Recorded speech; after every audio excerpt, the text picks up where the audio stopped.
مجھے توقع تھی کہ آپ اس تھپڑ کو مائنڈ نہیں کریں گے کیونکہ اسی کے مستحق تھے، اور ایک نہیں 10۔ اس نے جملے کا آدھا حصہ ضبط کر لیا۔ ویسے آپ کا اشارہ کس طرف تھا؟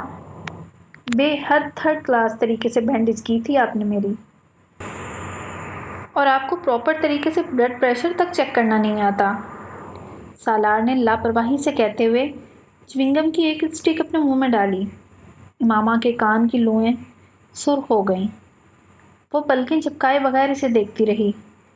افسوسناک بات ہے کہ ایک ڈاکٹر کو ایسے معمولی کام نہ آتے ہوں جو کسی بھی عام آدمی کو آتے ہیں۔ اس بار اس کا انداز بھی مذاق اڑانے والا تھا۔ میں ڈاکٹر نہیں ہوں، میں میڈیکل کے ابتدائی سالوں میں ہوں، پہلی بار، اور جہاں تک ان پروفیشنل ہونے کا تعلق ہے تو اگلی بار صحیح۔ آپ نے تو ابھی اس طرح کی کئی کوششیں کرنی ہیں۔ میں آہستہ آہستہ آپ پر پریکٹس کر کے اپنا ہاتھ صاف کر لوں گی۔ ایک لمحہ کے لیے وہ کچھ نہیں بول سکا، پھر اس کے چہرے پر مسکراہٹ ابھری، یوں جیسے اس کی بات پر محظوظ ہوا ہو، مگر شرمندہ نہیں۔ اس نے اس کا اظہار بھی کر دیا۔ اگر آپ مجھے شرمندہ کرنے کی کوشش کر رہی ہیں تو آپ اس میں ناکام ہوں گی۔ میں جانتی ہوں آپ شرمندہ نہیں ہوتے، یہ صرف انسانوں میں ہوتی ہے۔ امامہ نے اس کی بات کاٹ دی۔ آپ کے خیال میں کیا ہوں؟ سالار نے اسی انداز میں کہا۔ پتہ نہیں، ایک ویٹ اس بارے میں آپ کو زیادہ بہتر گائیڈ کر سکے گا۔ وہ اس بار اس کی بات پر ہنسا۔ 2 پیروں پر چلنے والے جانور کو ہر میڈیکل ڈکشنری انسان کہتی ہے، اور میں 2 پیروں پر چلتا ہوں۔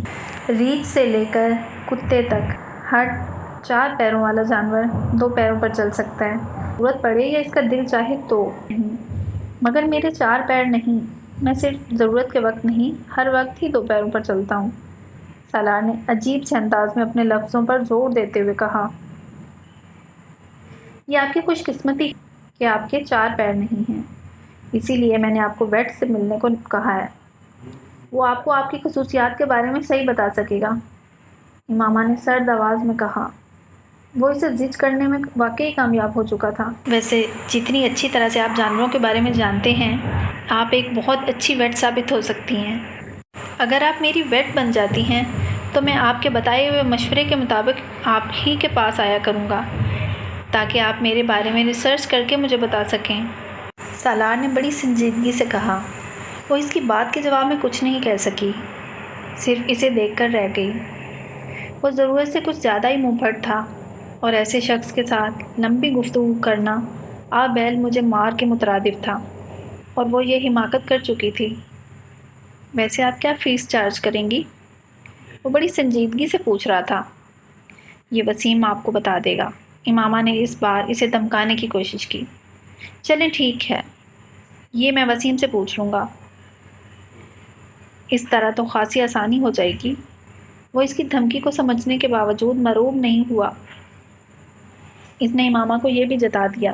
تیمور نے ایک بار پھر اس کا بازو پکڑ لیا۔ آؤ سالار، چلتے ہیں، مجھے ایک ضروری کام یاد آ رہا ہے۔ اس نے عجلت کے عالم میں سالار کو اپنے ساتھ تقریباً گھسیٹنے کی کوشش کی، مگر سالار نے توجہ ہی نہیں دی۔ چلتے ہیں یار، اس طرح کھینچو تو مت۔ وہ اس سے کہتے ہوئے ایک بار پھر امامہ کی طرف متوجہ ہو گیا۔ بہرحال یہ سب مذاق تھا، میں واقعی آپ کا شکریہ ادا کرنے آیا تھا۔ آپ نے اور وسیم نے کافی مدد کی میری۔ Good bye. وہ کہتے ہوئے واپس مڑ گیا۔ امامہ نے بے اختیار ایک سکون کا سانس لیا۔ وہ شخص واقعی کریک تھا۔ اسے حیرت ہو رہی تھی کہ وسیم جیسا شخص کیسے اس آدمی کے ساتھ دوستی رکھ سکتا ہے۔ وہ ایک بار پھر میگزین کے ورق الٹنے لگی۔ سالار آیا تھا تمہارے پاس؟ وسیم نے اس کے پاس آ کر پوچھا۔ دور سے سالار اور تیمور کو دیکھ لیا تھا۔ ہاں، امامہ نے ایک نظر اسے دیکھا اور ایک بار پھر میگزین دیکھنے لگی۔ کیا کہہ رہا تھا؟ وسیم نے کچھ تجسس سے پوچھا۔ مجھے حیرت ہوتی ہے کہ تم نے اس جیسے شخص کے ساتھ دوستی کیسے کر لی۔ میں نے زندگی میں اس سے زیادہ بدتمیز بیہودہ لڑکا نہیں دیکھا، امامہ نے اکھڑے ہوئے لہجے میں کہا۔ میرا شکریہ ادا کر رہا تھا اور ساتھ مجھ سے کہہ رہا تھا کہ مجھے بینڈیج تک ٹھیک سے نہیں کرنی آتی۔ نہ میں بلڈ پریشر چیک کر سکتی ہوں۔ وسیم کے چہرے پر مسکراہٹ آئی۔ اس کو دفع کرو، یہ عقل سے پیدل ہے۔ میرا دل تو چاہ رہا تھا کہ میں اسے 2 ہاتھ اور لگاؤں، اس کے ہوش ٹھکانے آ جائیں۔ منہ اٹھا کر اپنے دوست کو لے کر پہنچ گیا ہے یہاں۔ بھائی کس نے کہا ہے تم سے شکریہ ادا کرنے کو؟ اور مجھے تو وہ دوسرا لڑکا بھی خاصا برا لگا، اور وہ کہہ رہا تھا کہ تمہاری اس کے ساتھ بھی دوستی ہے۔ امامہ کو اچانک یاد آیا، دوستی تو نہیں، بس جان پہچان ہے۔ وسیم نے وضاحت پیش کی، تمہیں ایسے لڑکوں کے ساتھ جان پہچان رکھنے کی بھی ضرورت نہیں ہے۔ حلیہ دیکھا تھا تم نے ان دونوں کا؟ نہ انہیں بات کرنے کی تمیز تھی، نہ لباس پہننے کا سلیقہ، اور منہ اٹھا کر شکریہ ادا کرنے آ گئے ہیں۔ بہرحال تم اس سے مکمل طور پر قطع تعلق کر لو، کوئی ضرورت نہیں ہے اس طرح کے لڑکوں سے جان پہچان کی بھی تمہیں۔ یہ جس حالت میں تھا، پریشر لینے میں مجھے دقت ہو رہی تھی۔ امامہ نے کچھ سوچتے ہوئے کہا، میں سمجھ رہی تھی کہ یہ ایسے ہی پاؤں چٹک رہا ہے، مجھے یہ اندازہ نہیں تھا کہ یہ اپنے ارد گرد ہونے والی چیزوں کو بھی آبزرو کر رہا تھا۔ ویسے بینڈیج واقعی خراب کی تھی تم نے، اور اگر میں تمہاری مدد نہ کرتا تو بلڈ پریشر کی ریڈنگ لینا بھی تمہیں نہیں آتی تھی۔ کم از کم اس بارے میں وہ جو بھی کہہ رہا تھا ٹھیک کہہ رہا تھا، وسیم نے مسکراتے ہوئے کہا۔ ہاں مجھے پتہ ہے، امامہ نے اعتراف کرنے والے انداز میں کہا، مگر میں اس وقت بہت نروس تھی۔